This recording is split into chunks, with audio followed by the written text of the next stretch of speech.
प्रार्थनान हेच मुचे मागणी, हीच मुची प्रार्थनान हेच मुचे मागणी.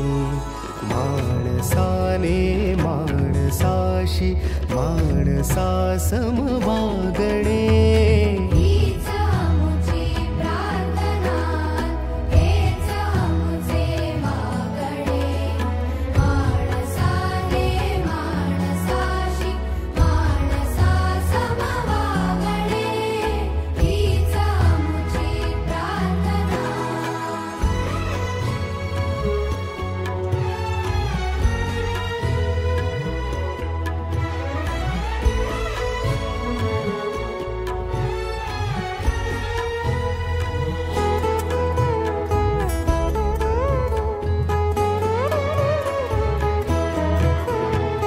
धर्म जाती प्रांत भाषा द्वेष सारे संपू